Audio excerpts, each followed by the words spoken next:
जब भी हम किसी होटल में आराम से रहते हैं तो उसके पीछे ना इंजीनियरिंग की एक बहुत बड़ी छिपी हुई दुनिया काम कर रही होती है। आज हम उसी दुनिया में झांकने वाले हैं और खास तौर पर पानी के पूरे सफर को समझने की कोशिश करेंगे। अब ये सवाल सुनने में तो बड़ा सीधा साधा लगता है ना? लेकिन इसका जवाब एक बहुत ही कॉम्प्लेक्स और शानदार सिस्टम में छिपा है, जो हर मेहमान के आराम को पक्का करता है। तो चलिए इसमें थोड़ा और गहराई से उतरते हैं। तो आज की हमारी ये जो पड़ताल है वो इन 6 हिस्सों में बटेगी। हम देखेंगे कि पानी कहाँ से आता है और फिर से इस्तेमाल होने तक उसका पूरा सफर कैसा होता है। तो सबसे पहले होटल के वाटर सिस्टम को ही समझते हैं।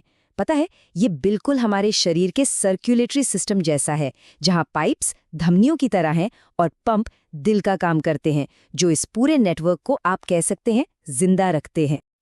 मतलब इस नेटवर्क की अहमियत बहुत बहुत ज़्यादा है। इसे हर हाल में ये पक्का करना होता है कि पानी की सही मात्रा, अच्छी क्वालिटी और सही प्रेशर हमेशा बना रहे, चाहे होटल पूरा भरावा ही क्यों ना हो। अच्छा, तो अब देखते हैं कि पानी का ये जो सफ़र है, ये आखिर शुरू कैसे होता है। होटल में पानी आता कहाँ से है और उसे हमारे इस्तेमाल के लिए तैयार कैसे किया जाता है। देखिए, पानी के डिस्ट्रीब्यूशन के ये 5 मेन हिस्से होते हैं। पानी शहर की मेन लाइन या बोरवेल से आता है, फिर उसे ट्रीट किया जाता है यानी साफ किया जाता है, फिर बड़े बड़े स्टोरेज टैंक में जमा होता है, पंप के जरिए सही प्रेशर बनाया जाता है और फिर पाइप्स के एक जाल से पूरे होटल में भेज दिया जाता है। अब बात करते हैं एक बहुत ही आम प्रॉब्लम की, जिसे हम कहते हैं हार्ड वाटर या खारा पानी।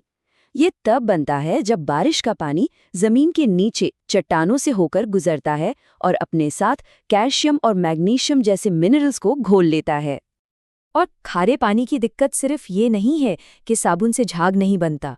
असल में ये पाइप के अंदर एक परत बना देता है, जिससे पानी का फ्लो कम हो जाता है और धीरे धीरे पूरे सिस्टम को ही खराब कर सकता है। तो इसका इलाज क्या है?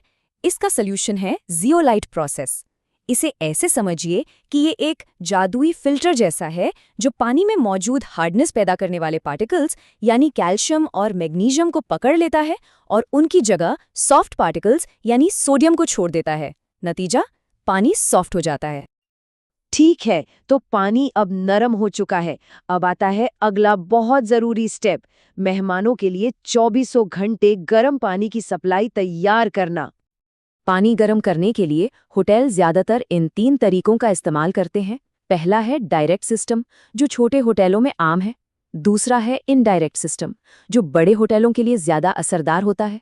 और तीसरा सोलर सिस्टम, जो आजकल उन होटलों की पहली पसंद बन रहा है जो पर्यावरण का ध्यान रखते हैं। चलिए अब पानी के सफर के आखिरी पड़ाव पर चलते हैं, मतलब जहां पानी मेन पाइपलाइन से निकलकर मेहमान के कमरे तक पहुंचता है। क्योंकि आखिर में तो सब कुछ मेहमान के एक्सपीरियंस पर ही आकर टिकता है ना? पानी का सही प्रेशर और टेम्परेचर बना रहे, इसके लिए लगातार मेंटेनेंस की जरूरत होती है, ताकि हर एक शावर एकदम परफेक्ट हो। तो ठीक है, पानी मेहमान तक पहुंच गया, इस्तेमाल भी हो गया, पर कहानी यहाँ खत्म नहीं होती। अब बड़ा सवाल यह है कि होटल इतना सारा जो गंदा पानी पैदा करता है, उसका आखिर करता क्या है? इस्तेमाल हुए पानी को हम मोटे तौर पर 2 कैटेगरी में बांट सकते हैं। एक है ग्रे वाटर, जो सिंक और शावर से आता है, और दूसरा है ब्लैक वाटर, जो टॉयलेट से आता है। और हाँ, किचन से जो तेल वाला पानी निकलता है ना, उसे अलग से मैनेज किया जाता है। अब इस गंदे पानी को साफ करने का प्रोसेस 3 स्टेज में होता है। सबसे पहले इसमें से ठोस कचरा हटाते हैं, फिर बैक्टीरिया की मदद ली जाती है ताकि वो ऑर्गेनिक गंदगी को खाकर खत्म कर दें, और आखिर में पानी को फिल्टर और डिसइंफेक्ट करके दोबारा इस्तेमाल के लायक बनाया जाता है। चलिए अब थोड़ा जूम आउट करते हैं। होटल के अंदर के सिस्टम से बाहर निकलकर देखते हैं कि इसका हमारे आसपास के पर्यावरण पर क्या असर पड़ता है। देखिए, एक होटल जब चलता है तो उससे कई तरह के प्रदूषण हो सकते हैं, पानी का, हवा का, मिट्टी का और यहाँ तक कि शोर का भी। इससे ये पता चलता है कि एक होटल की जिम्मेदारी सिर्फ अपने मेहमानों तक ही नहीं होती। हाँ, इन सब असर को कंट्रोल करने के लिए सख्त नियम कानून भी हैं। बहुत से होटल तो अब अपना पानी खुद ही साफ करते हैं और उसे बागवानी जैसी चीजों में फिर से इस्तेमाल कर लेते हैं। मतलब एक तरह से कचरे को संसाधन में बदल देते हैं। तो अगली बार जब किसी होटल में रुका जाए तो उस परफेक्ट शावर के पीछे की इस पूरी अनदेखी दुनिया के बारे में एक पल को सोचना तो बनता है। यह हमें याद दिलाता है कि हमारे आराम के पीछे एक कितनी जटिल और कितनी ज़रूरी इंजीनियरिंग लगातार काम कर रही है।